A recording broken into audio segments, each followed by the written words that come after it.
I'm Tom Gentry, and this is Men Who Talk. It's brought to you by Begin Again Institute, a 2-week intensive program for men with intimacy disorders in Boulder, Colorado, where my friend and co-host Ed Tilton is the Chief Operations Officer.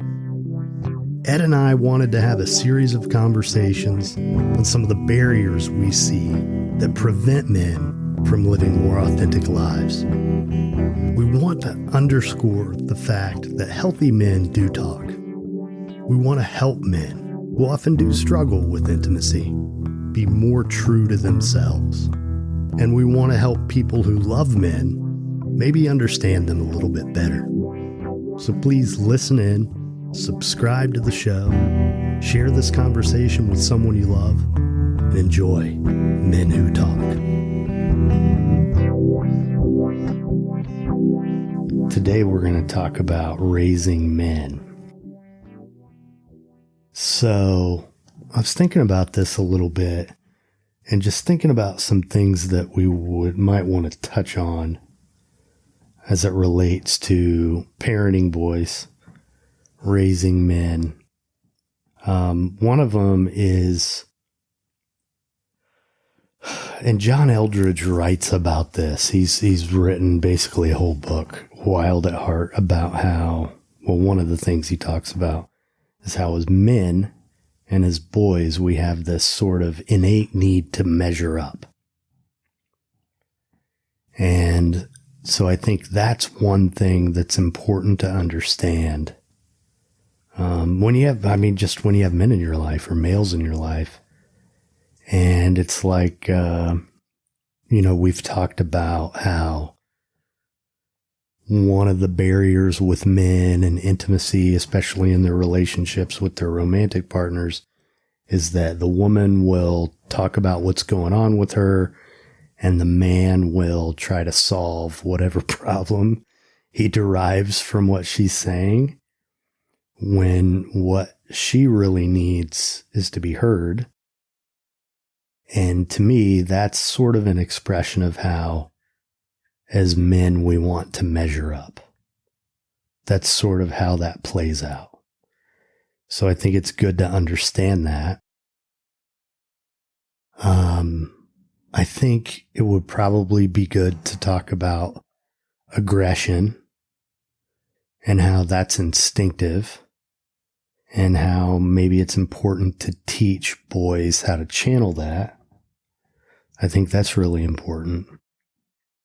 And I think one that everybody will want to talk about, I think, is the whole idea of boys crying and what we do with that. And one of the hashtags I see on social media these days is Let Boys Cry, which kind of drives me crazy a little bit. I have mixed feelings about it. But to me, I can tell you what I tried to teach my son, and I feel like he's pretty emotionally literate at 16 years old.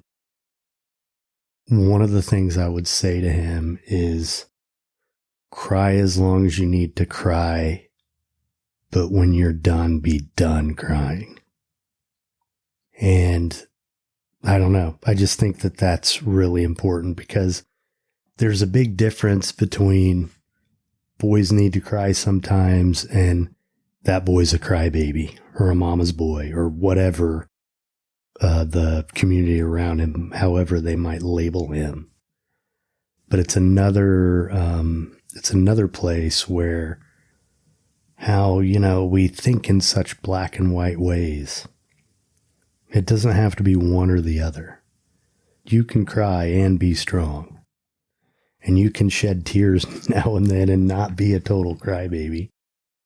And to me, the whole crybaby thing is about being on the pity pot, right?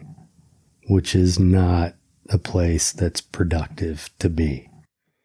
Anyway, I've said a lot. Any thoughts on what I've just discussed? I agree with you. We see eye to eye on this. And I think part of it is that we're both raising sons. So it's something that's always on our mind. I think that, we want to, as fathers, part of the desire to raise men in a certain way is related to, having autonomous or self-sufficient or, men that will grow up to protect their own and to protect others. I know that's one of my biggest fears is, as I'm raising my son, I don't want him, I want him to have a certain amount of like self-reliance so that, when I die, he knows how to take care of himself and he knows how to be in relationships with others, and he will be able to, establish a community that'll be accepting and protecting him of himself, of him. That's one of the things that, I remember having this conversation with my dad. He said, you have a sister, and one of these days, like we will be gone, and your sister is all that you'll have.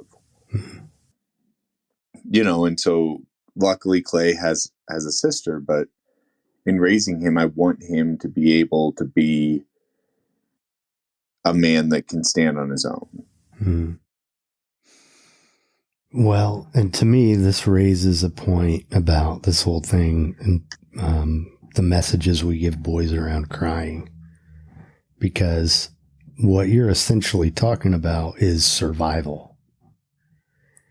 And as dads, this topic around whether or not or how our sons show up in the world and when they shed tears and who they're willing to do it around or who they're not, it definitely touches that like existential button. It brings up the fears of, is he going to be destroyed? Right? Yeah. And I think that's what led you to that line of conversation, right? No, I mean, it is. And it starts, it starts early. It starts with friendships. It starts with, making sure that they're not being bullied. And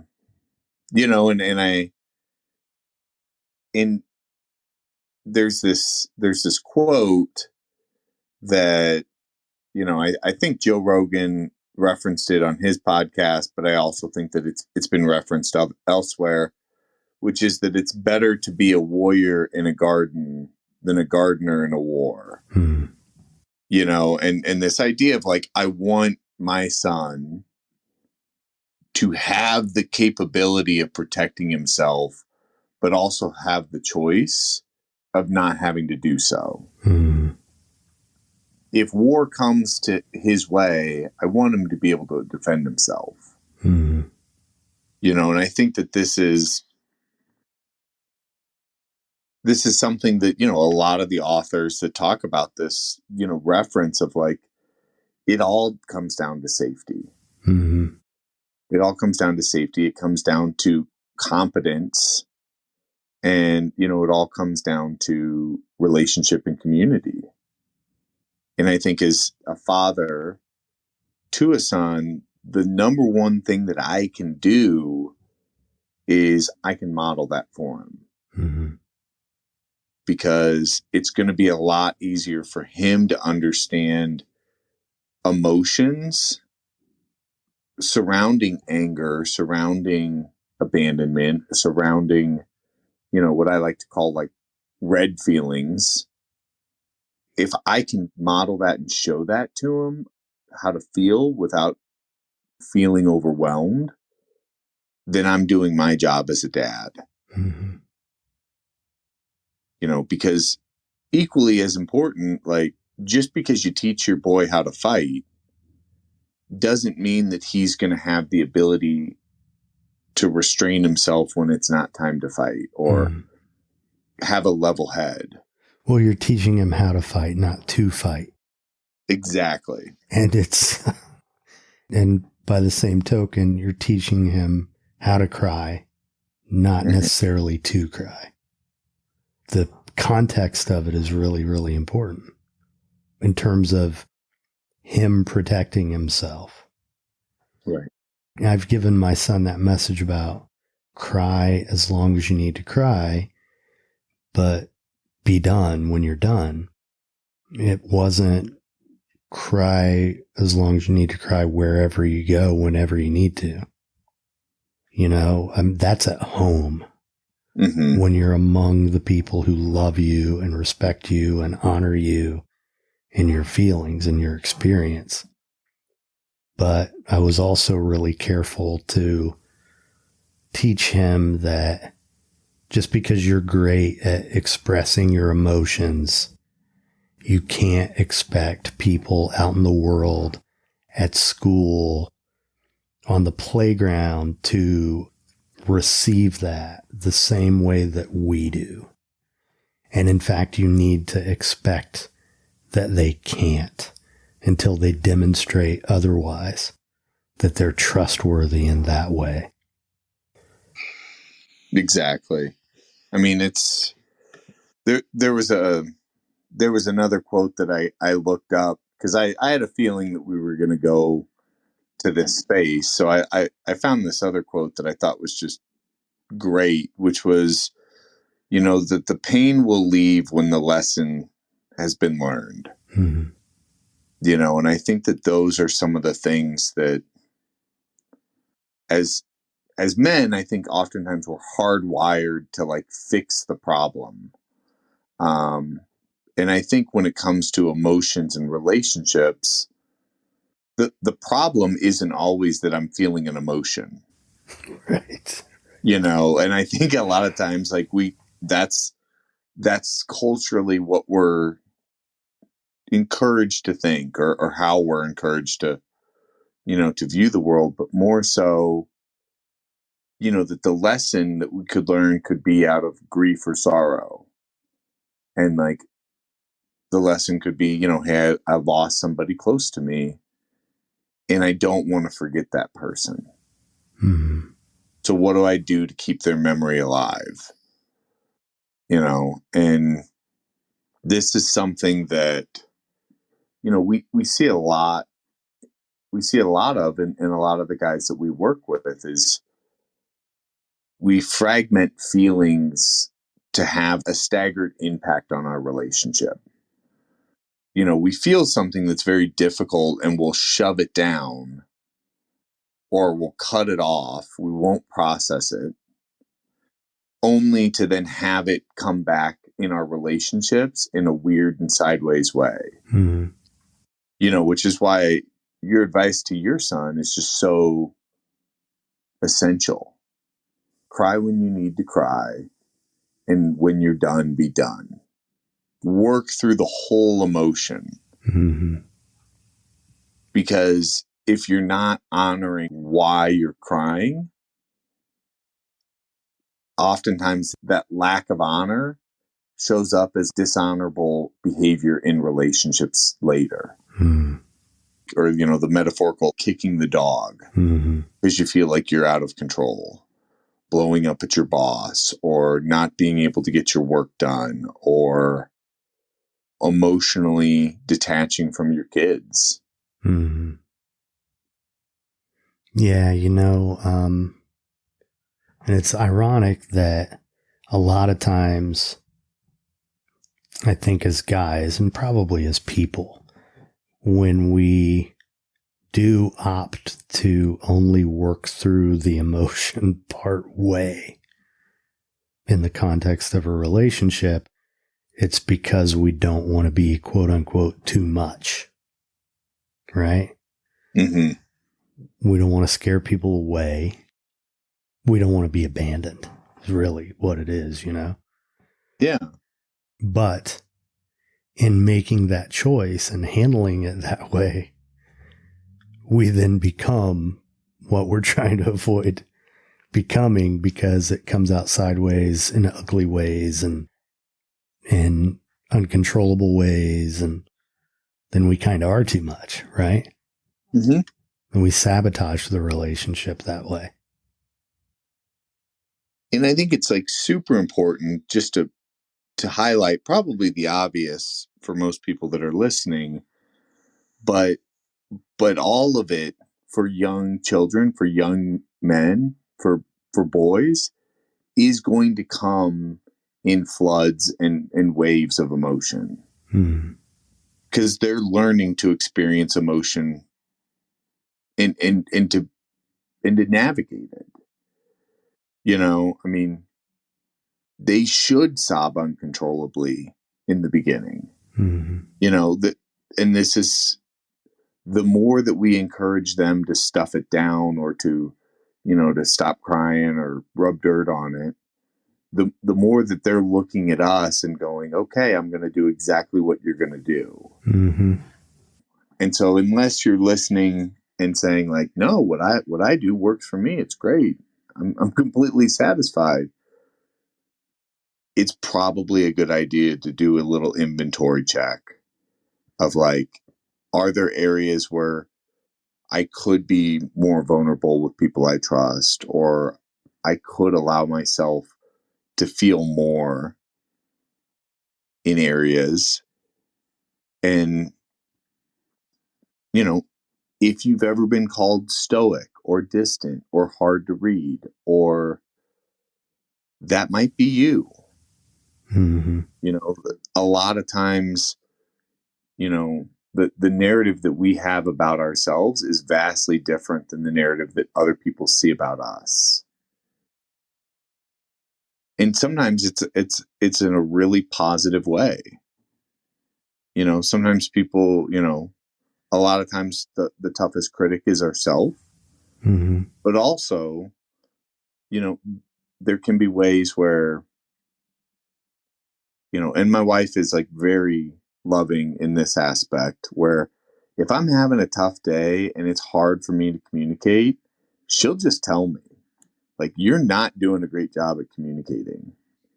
But also, you know, that's a reality check for me to kind of look and say, what is it about this emotion or the circumstances surrounding this that's causing me difficulty with communicating it? Well, and I think a lot of times just recognizing that we're in that state and letting it be what it is, not being reactive as a result of it, you know? Right. And one of the lessons I've learned over the years is we can't think our way out of feeling. So whatever it is that you need to feel in that moment when you're, I guess, jammed up,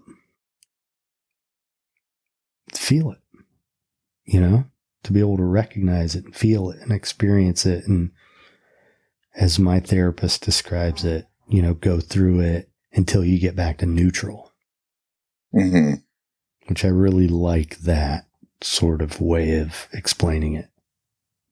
Getting back to neutral. Yeah. No, I mean, I think it you know, when, you know, using a classic guy car metaphor, you know, if you're driving a manual, when you stop, the goal is to go, you know, not to keep it in fifth gear and try to like stop the car. It's, you know, go back to neutral. One of the questions that came across on the chat, though, was, you know, what can we do to help other fathers? And so I'm assuming maybe the message is, you know, if you have a relationship with your father, you know, how do we help support them in their journey? How do we support our fathers? Yeah. Well, my dad passed, and I think he's definitely someone, I've used the word stoic to describe him many, many times. And more recently, I think I have a clear understanding of how sad and stuck he was. Yeah. And I'm not sure there's anything I could have done besides just love him. and be there for him. And, one of the real, one thing I'm really grateful for is that a few months before he died, there was a time when I got a few minutes alone with him when he was in the hospital and he was just about to have a quadruple bypass. And, he's laying on this hospital bed and he just reached over to me sobbing and said, "I'm sorry." And I was like, man, you don't have anything to be sorry for. I love you, and just the, to be able to be present for him when he shed tears. I mean, it was like the most satisfying interaction I've ever had with my dad. I felt connected with him in the way that I always wanted to, but never did. And I'm getting off track a little bit. This doesn't necessarily have anything to do with the question.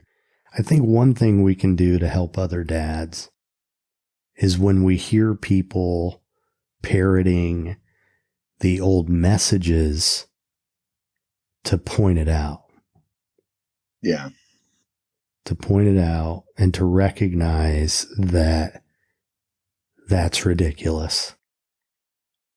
And, one of the things that you and I have talked about, one of the ideas I like is kind of making fun of them. Call them a meathead. Yeah. I think we need to get to the point where when someone is acting that way, where, boys aren't supposed to cry and blah, blah, blah, call it what it is. You're being a meathead. Yeah. I mean, and if that, and that's the hope and the goal behind that is that's seen as something that will jog them out of, well, this is what my dad did to me. So this is what I need to do to my son. Right. Because, and this is the hard part, right? You can't transmit what you don't have. Right. And a lot of times we're working off of not a deep emotional pool to pull from with our dads. Mm-hmm. And our dads maybe have a deeper emotional pool than our grandfathers. Mm-hmm. And so, part of this is, how do we deepen an understanding of what it means to be men and also, create that space. Mm-hmm. Well, I think another important thing that we can do is demonstrate it. Yeah. Model it, model emotional literacy unapologetically to other men. And I think the other thing too is like to remember, just like if we have a son, it's inappropriate to expect my 3-year-old son to have the emotional capacity that I do. Right. Right. So if he's getting flooded with emotions, to let him work through the emotions, let him work through the feelings, and then process with them. Mm-hmm. And this is not said to be derogatory, but also to realize, it's inappropriate for us to expect young children to have the emotional capacity that we do as adults. It'd be inappropriate for me to assume that my 3-year-old son should be able to navigate emotions easily. I saw somebody take his toy away from him the other day and he went into a fit of rage. Mm-hmm. And it'd be crazy for me to think that he could just manage it and go over and say, "Hey, that's my toy." Obviously that's the goal, but equally as important, right, is to realize that when we're working with or when we're engaging with our fathers or grandfathers, that we should also not overly expect them to be emotionally present, because their emotional pool might be a little bit deeper than the past generation. And so, we shouldn't weaponize this insight to create disconnection to people that we want in our community.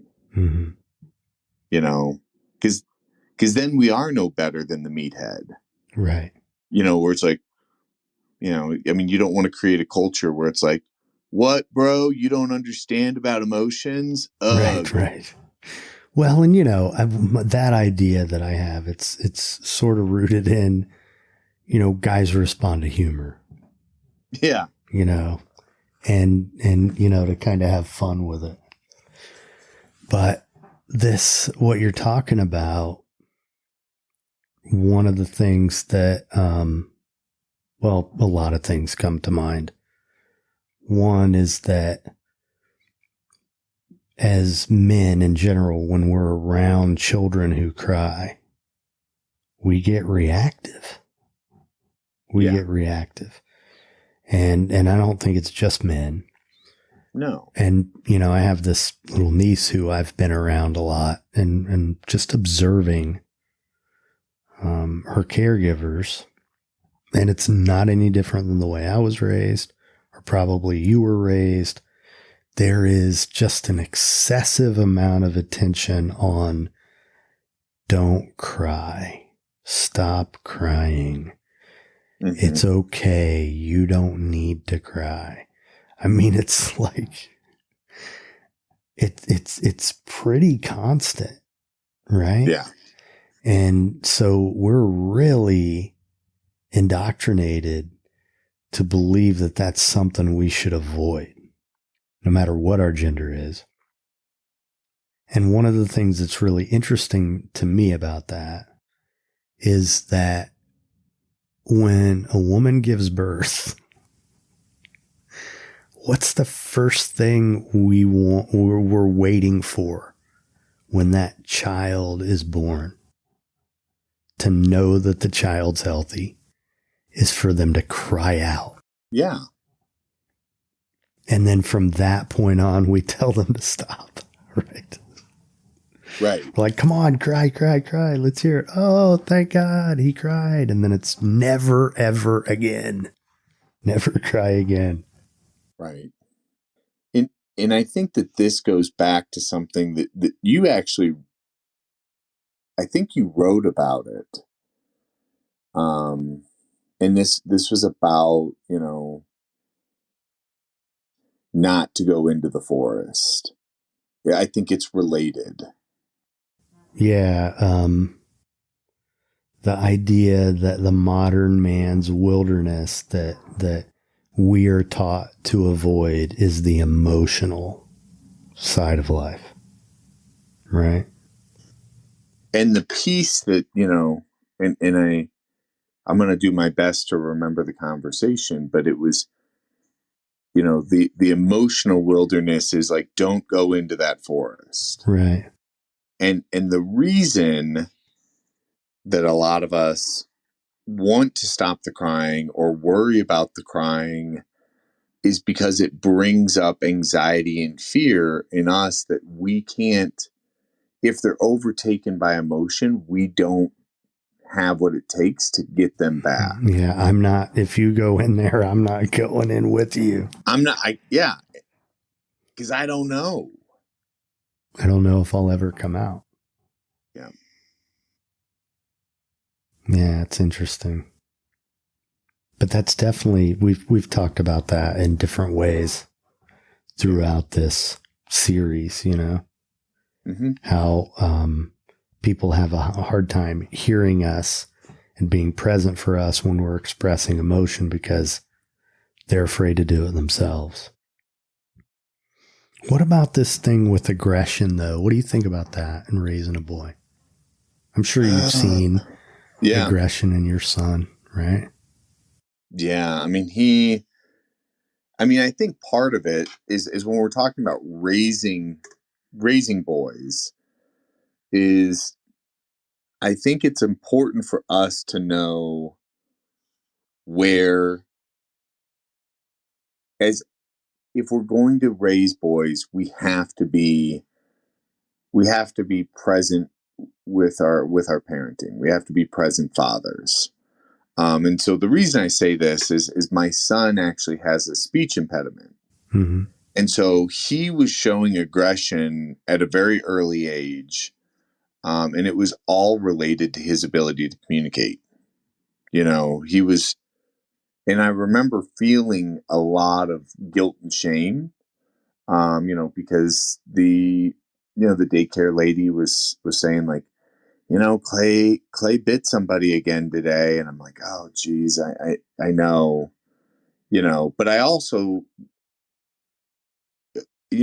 was lucky enough that I got opportunities to read books about child development and know that like he's not on the path that he should be on. And so, we were able to provide him with a speech therapist to get him kind of back on track, and the aggression went away. Mm-hmm. But what I will say is this, he's 3 and he's far more aggressive in his play than my daughter was at 3. Mm-hmm. And I think that there is whether it's testosterone or whether it's just how little boys are wired, that there's a relationship with competition or a relationship with roughhousing, Mm-hmm. that I think is just really natural. Mm-hmm. But I also think that it's important to have the conversations similar to what I experienced with him not having, the advanced speech piece of like speech and ability to communicate plus competition, e- equals competition in some aspects, but inability to communicate plus competition often results in aggression. Mm-hmm. And in my mind, I think that they're different. What are your thoughts?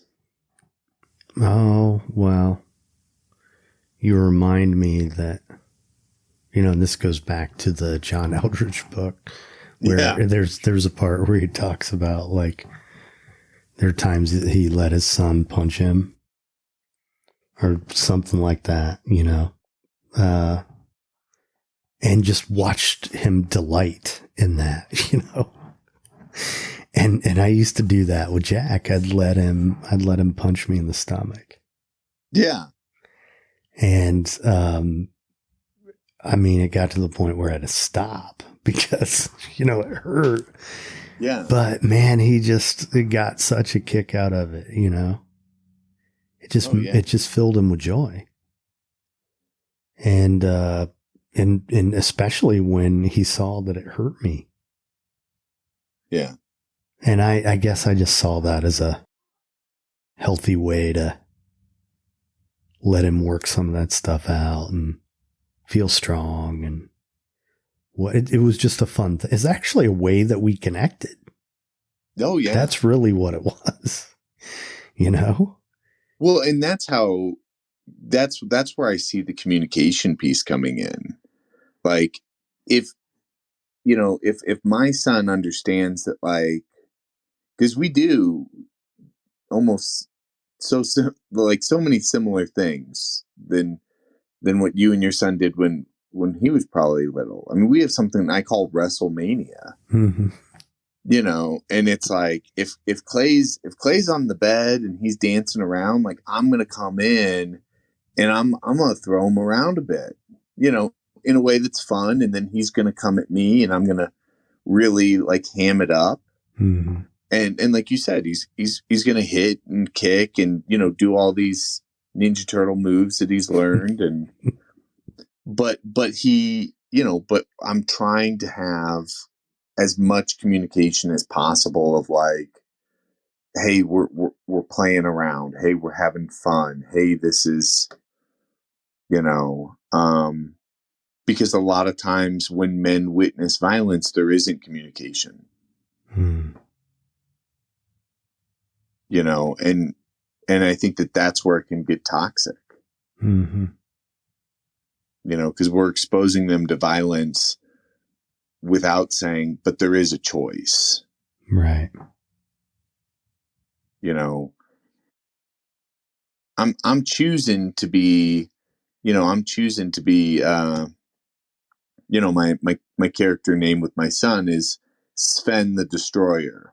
So I have like an accent, I do a whole bit, right? Oh man. But like, you know, he knows the difference between like dad and Sven. Right. You know, and so anyway, I mean, I just think that that's one of those things that there's going to come times where he is going to be faced with difficult emotions and aggression is going to be the option. And I always want him to know, like, to be able to communicate it of like what was coming up for him. And also, you know, there, I don't want to say there's strategy in me becoming a different character, but also recognizing that you can play different parts in the same relationship. You know, there can be a part of you that is a protector. Well, in channeling it, you know, I remember, you know, I played a little bit of football as a kid. And I remember one time I don't know, I connected the dots of using my aggression to hit, channeling it that way. And it was like the best game I ever had. Oh, yeah. You know, that's a healthy way to do it. Right. Hitting baseballs or golf balls or the punching bag. For some people, running. You know, I think physicality is important, you know. Oh, yeah. When it comes to sort of acting out aggression that way. And then just to touch on the whole measuring up idea and the importance of that. What are your thoughts on that? I think the measuring up piece is, you know, it's probably similar to what a lot of people, you know, were told when they were being raised, which is, you know, there's always going to be somebody bigger. There's always going to be somebody stronger, you know? So working to be at the top isn't as important as working to be well-rounded, you know, like Clay's going to have some genetic stuff of like, you might not be 6'4". You probably won't be 6'4", you know, but measuring up in terms of like being able to communicate and also being able to be emotionally present and being able to be physical. You know, I mean, when he gets older, like I'm definitely going to take him for Brazilian Jiu-Jitsu. Like I want him to know how to handle himself so that he won't feel the need to measure up outside of, he won't feel the need to prove himself in ways that don't really matter, but have large consequences. There was a podcast I was listening to, and it was between two martial arts experts. And they said, like, imagine that you go into a room and you don't have any of the training and you don't have any of the physical, you know, experience that we do. Like, what would that, you know, but you go into a room with a lot of people, what would that feel like? And the other guy was like, yeah, that'd be terrifying. And he's like, that's what normal people, and I'm using air quotes here, but like normal people feel on a day to day. And so like when it comes to measuring up, I want my son to have the tools and ability to know that he can protect and defend himself. But I also don't want him to be so unbalanced with himself as a person that he feels the need to overexert one aspect to gain acceptance in another. What about you? I don't know. I just think, like I said before, I think it's important raising boys, you know, being friends with boys, being in relationships with males. I mean, to understand that that's just sort of a fundamental need that always exists. And I know it's something that comes up a lot in my men's group. That's the button that's getting pushed, especially like in their romantic relationships. That's the button that's getting pushed. Am I measuring up? I'm not measuring up. It comes up with, you know, your livelihood, your parenting. I mean, it just comes up in the bedroom.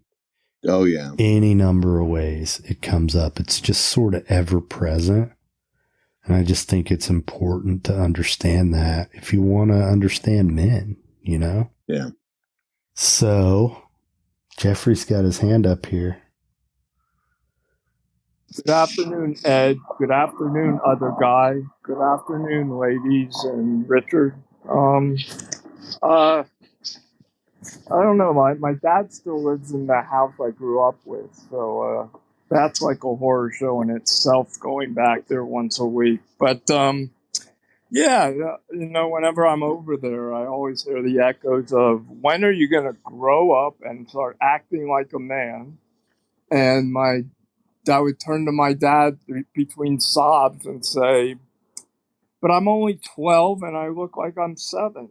And it was just like from 6th through 8th grade in middle school or junior high or whatever the shorties are calling it these days.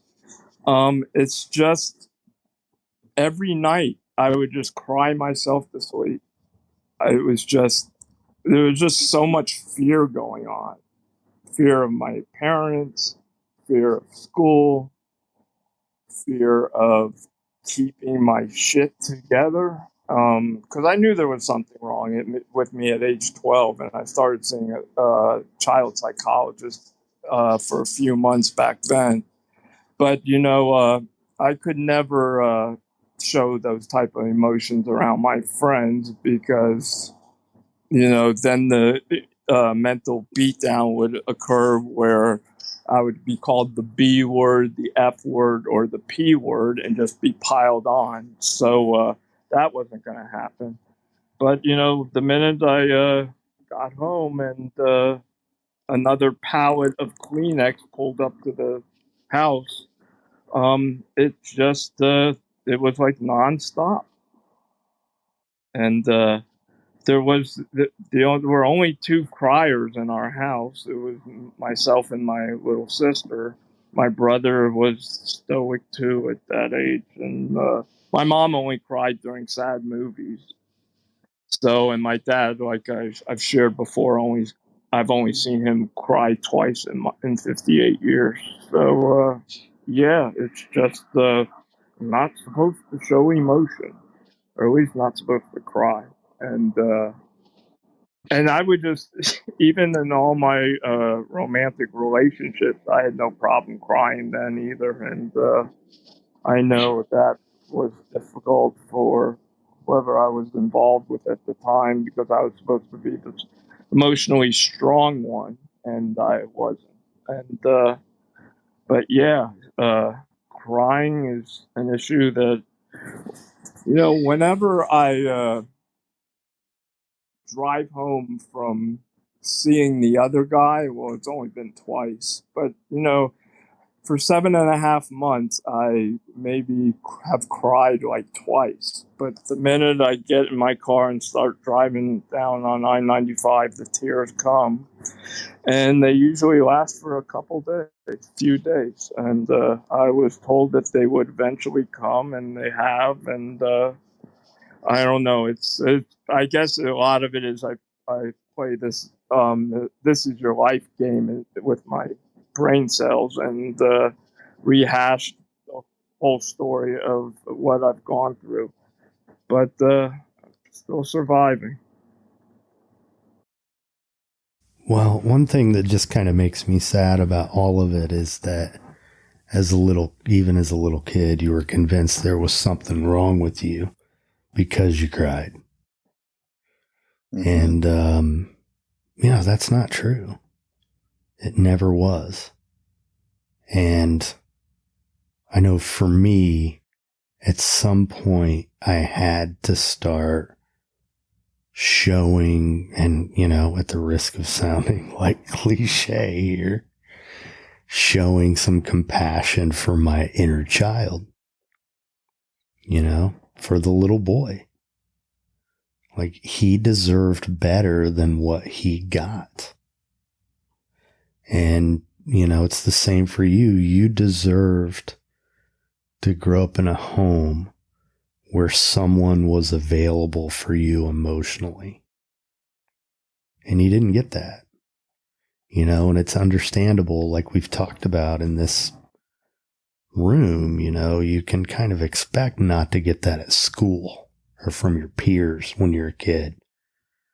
And I would like to think more and more as time goes on that every generation is a little bit better at validating their children's emotions.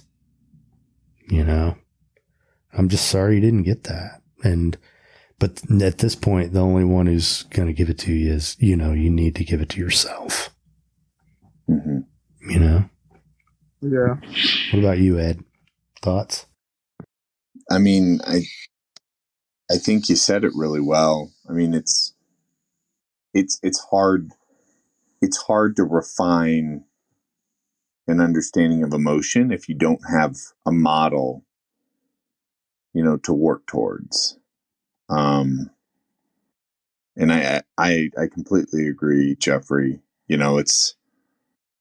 But the beautiful thing is that we have the ability now to reparent or to reattune ourselves in safe ways, and healthy ways do involve crying. So it sounds like you're doing a really good job to give yourself what you need. Absolutely. Thanks for coming up, man.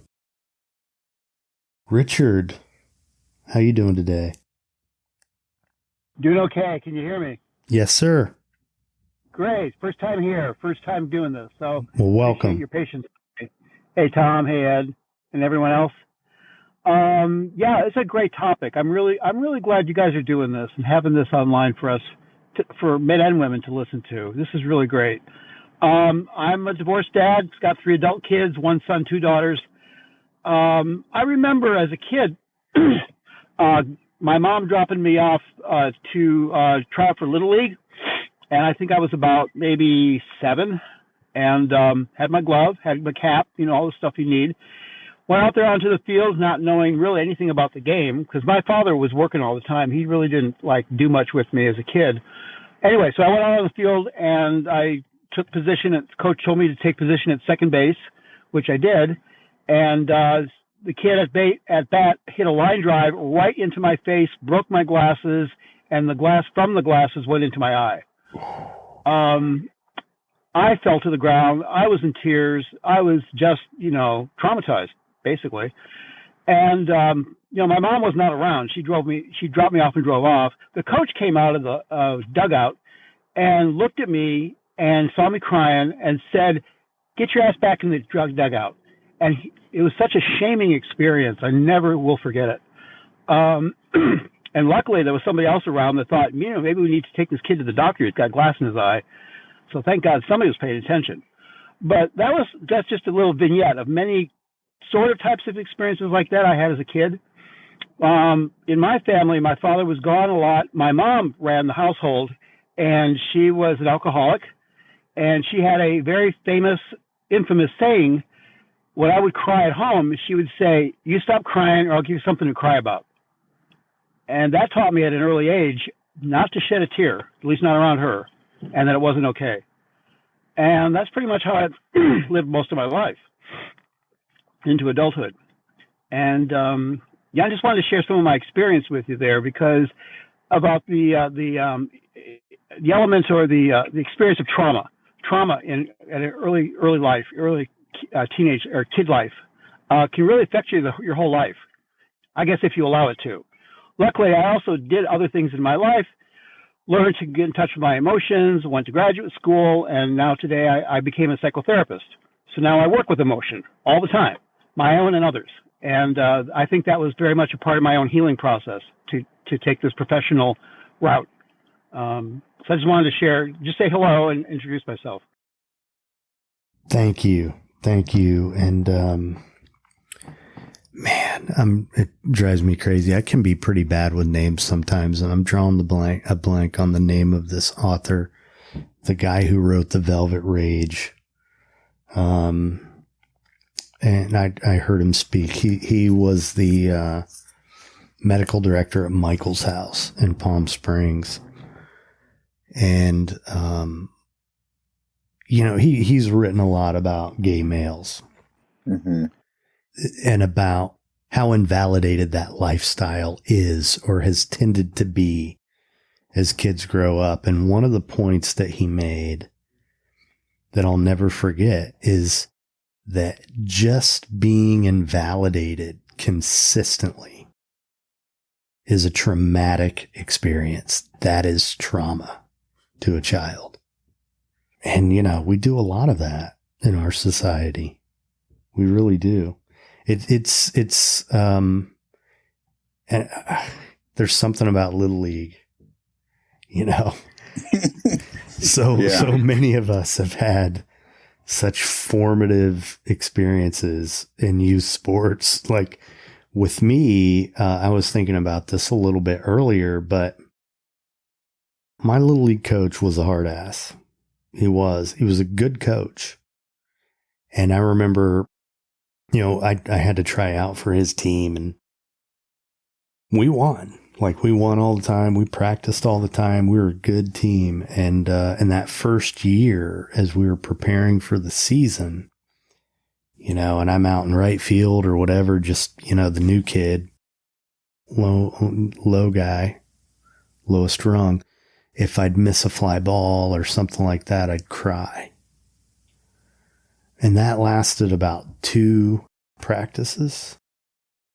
And finally, he just gritted his teeth at me one day, and said, "Quit your crying." And the message, what I got from that wasn't never cry. It was, now's not the time. You need to toughen up a little bit. Now's not the time. And it really, it helped me because I quit crying. And which I think brings us to the point that this really isn't a black and white issue. No. Like, I needed to toughen up a little bit. I needed to stop crying then, in those moments. It wasn't an appropriate time to cry. That's the thing. It really wasn't something to cry about for a 9-year-old kid. I think that's the important part of it. But the whole thing about, you better quit your crying or I'll give you something to cry about. I mean, a lot of us heard that. I know I heard that plenty of times. Oh, yeah. So. And I just always think it's just so interesting how a similar statement, like I'll give you the example of, like, what never convinces my wife to calm down is like telling her to calm down. Right. But it's so interesting. It's like, telling people to calm down doesn't calm them down, but telling kids to stop crying, or you'll give them something to cry about, like, is seen as like something that we all hear. And I think your point, Tom, is super important. Of like, there are times where I was told, to buck up or to stop crying by other men that I respected and looked up to and admired. And it clicked differently than when it was said when it was said in an environment where fear was present. That's a good point. Yeah. Because I mean, this particular coach, man, I really did look up to him and still do, really, you know. Alan Downs is the name of that author. Alan Downs. Thank you, Jeffrey. Maybe something we could touch on is the idea of, as men, crying with our partners. Oh, yeah. Because that's a slippery slope, right? Oh, yeah. Yeah. It's, yeah. I cannot tell you how many times I've had, I mean, outside of like my own personal experience with my wife, I've had female friends of mine that are in like the dating circles that have been like, and then he cried and I was like, I'm done. Right. And they'll just be like, they're very open about it. Right. And so that's part of why Tom and I are doing this, is like, we got to have men, you know, raising, you know, their emotional knowledge. And then we also, you know, want to create safe space for guys to talk about this. But, you know, I think the lesson or the middle ground to be shared on is, it's important to know who you're shedding tears with. And it's equally as important, and this is why I think that we've laid out the series the way that we have, of like, it's important for guys to make guy friends. Mm-hmm. It's important for guys to have older men in their life as sponsors or mentors or tutors, or, you know, insert whatever title you want.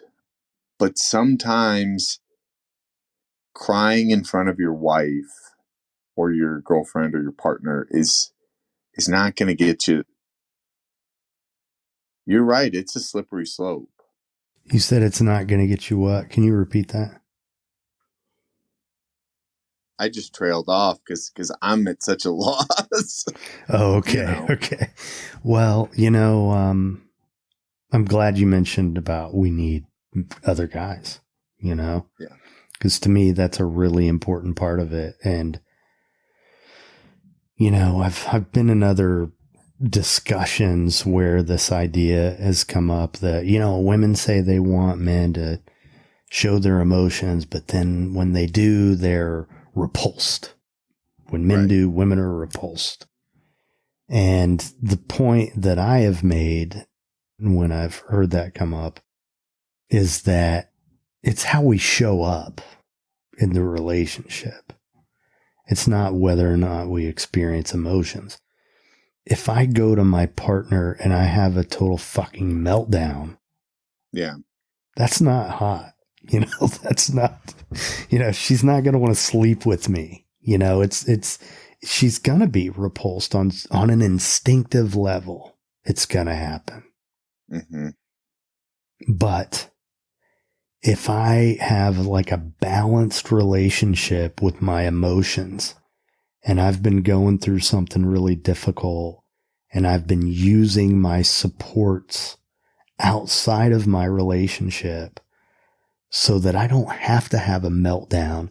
And by the way, my spouse, girlfriend, whatever, isn't the only person I express emotions with. She isn't everything to me. She's my partner, right? Right. If I go to her and say, listen, you know, I've been having a really difficult time at work or whatever, and I just want you to know that this is what's going on in my life. And so if I seem distant or aloof or whatever, I want you to understand that it's not you. Mm-hmm. That's completely different than having a meltdown. Yeah. And so it is about strength. Mm-hmm. It's about having the emotional strength to manage your emotions in a way that you have some balance in your relationship. where you're not expecting her to be the end all be all, because it's too much. Well, and also looking at it from a shared experience as well. There are things that you go through as a couple that can be scary and worrisome and deeply emotional. Yeah.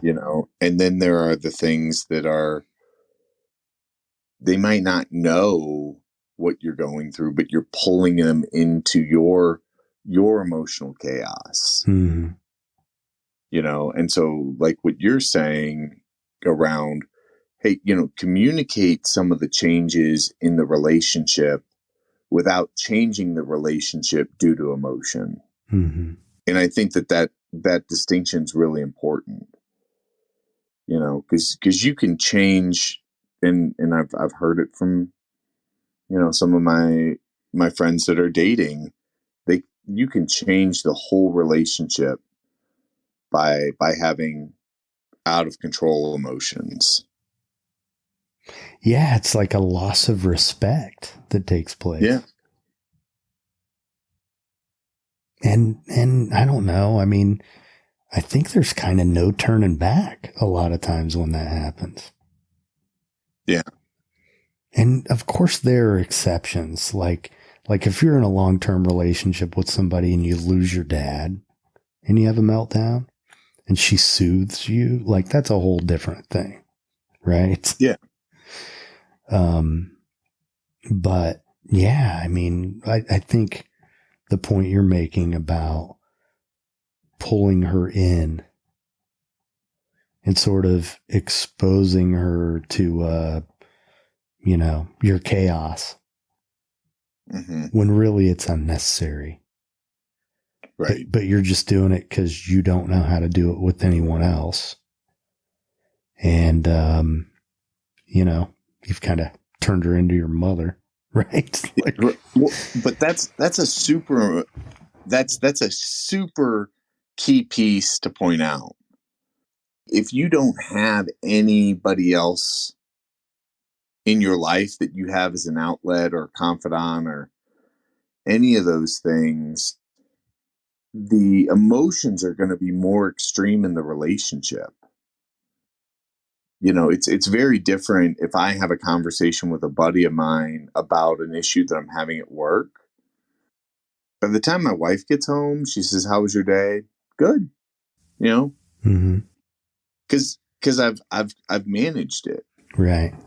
But if I'm bottling all of it up, waiting for her to come home just to emotionally take her hostage for 45 minutes or an hour. You're dumping on her, essentially, is what you're. Exactly. And then all of a sudden it's like, well, how was your day? And she's like, it's fine. I'm like, oh, now you don't want to talk? And that can, it's a lot of, because I dumped on her for 45 minutes, now I'm starting to have some regret and maybe some shame. And so I'm wanting her emotions to match my emotions. And then we start to get into some really difficult places of like mind reading and expectations that aren't spoken. And Yeah. moral of the story is guys need friends and everybody needs a community. Absolutely. Chelsea, thanks for coming up. How you doing? I was making my dinner and then I heard, I didn't have my phone in front of me. So I think it was Ed who said like, oh, I'll give you something to cry about. And I was so triggered. Like my dad used to say that to me all the time. When I would have my breakdowns, like my parents would applaud at me and ask me where my Oscar was. Like that's like, and I really don't think they realized that I was going to like hold on to it forever. But like that type of teasing, it definitely made me feel like my emotions were like not appropriate. And I don't think I've ever seen my brother cry ever. And like they just had to put their family dog down. My brother did. And like, I had to wait a few days, like according to my sister-in-law, I had to like wait a few days to even say anything about it. Like, cause I know he was so upset, but I'm just sitting over here, like wondering, did he even cry? Like, I don't know. Like, I'd never seen him cry, but I'm sure he's a softie now. But anywho, but I just like was thinking of that the whole time I was cooking. Yeah. One thing I want to say, and Ed and I have talked about a few times during the course of this series of discussions, I think it's getting better. I think as generation after generation, things are getting better in terms of how our relationships with our emotions. And an example of that I witnessed in the last few days. So my son had a performance. He's an actor. And, on Saturday night, about 2/3 of the way through the show, a man in the audience who I later found out was a parent of one of the actors had what seemed to be a seizure. And it was all very jarring, and the show was stopped. And, you know, he was helped out.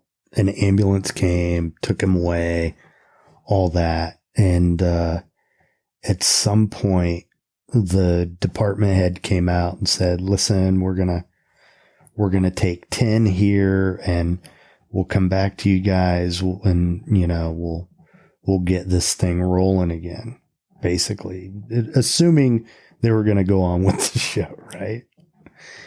And come to find out, what happened is that she went to the kids and mentioned that, taking 10, and they were like, what? Taking 10? Like, and they didn't want to go on. They didn't want to go on. It didn't feel right to them. You know, out of compassion for the kid who, like 10 feet away, watched his dad go through this while he was performing on stage, and just recognizing the difficulty of the situation and priorities, just said, like, no, like, we're not going to do this. We're not. So they rescheduled it. And I just, I was proud of my son, you know, and proud of those kids for having the courage to just be real and not be afraid to clearly express what they were feeling and what they believed about it, right? I thought it was cool. Anyway, what do you think, Ed? I think that's what courage is. I think that's the embodiment of courage, is knowing the right thing to do and knowing some of the expectations, but also being able to stand up for what's right in the moment. Mm-hmm. And I think if more fathers can show their sons that, and if we can all be present around that, then we're going to raise some really great kids. Mm-hmm. And I guess to circle back to this whole let boys cry thing, because I mentioned how it sort of rubs me the wrong way, this idea. And here's why. Because if we're raising kids in an informed way, like considering all these things that we've talked about, and raising confident boys with self-esteem, who understand there's no shame in experiencing emotions, their attitude will be, I don't need your permission to cry. Mm-hmm. So the idea of letting boys cry, no, raise them in a way that they have the courage to say, I don't need your permission.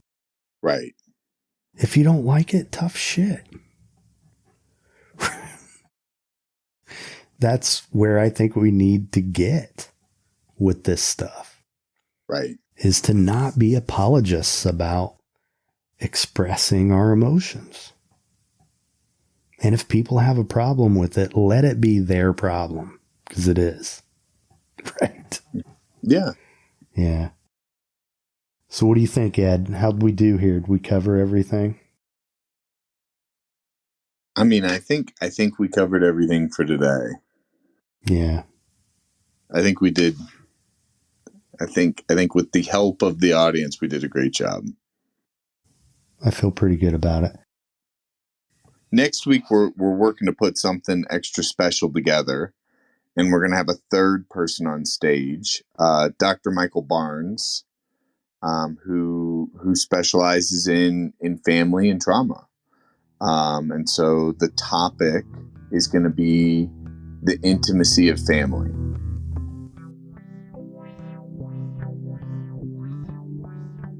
Be a man. Dress for success. Wear the pants in the relationship. Pull yourself up by your bootstraps. Give the shirt off your back, but don't lose your shirt. Are you really going to wear that shirt? Be a man. Be a ladies' man. Be the man at home. Make a man out of that kid. Sometimes you have to manhandle a situation to show them you're the man. Act like a man. Be the man at the gym. Is that all you can lift? Man up. Whoops. Man down. Be a man. Carry on. Carry your weight. Carry your water. Carry the ball across the goal line. Be a man. Take a chance. Take a risk. Take the job. Take the money. Don't take more than you give. Don't take any crap. Be a man. Be the man at your job. Work like a man. Be successful. Hustle. A hardworking man is a happy man. Never send a boy to do a man's job. Be a man. Take it seriously. Take a joke. Never let him see you sweat. Drink like a man. Smoke like a man. Fight like a man. Be a man. Tough it out. Don't cry. Don't complain. Don't worry. And don't trust doctors. Die like a man.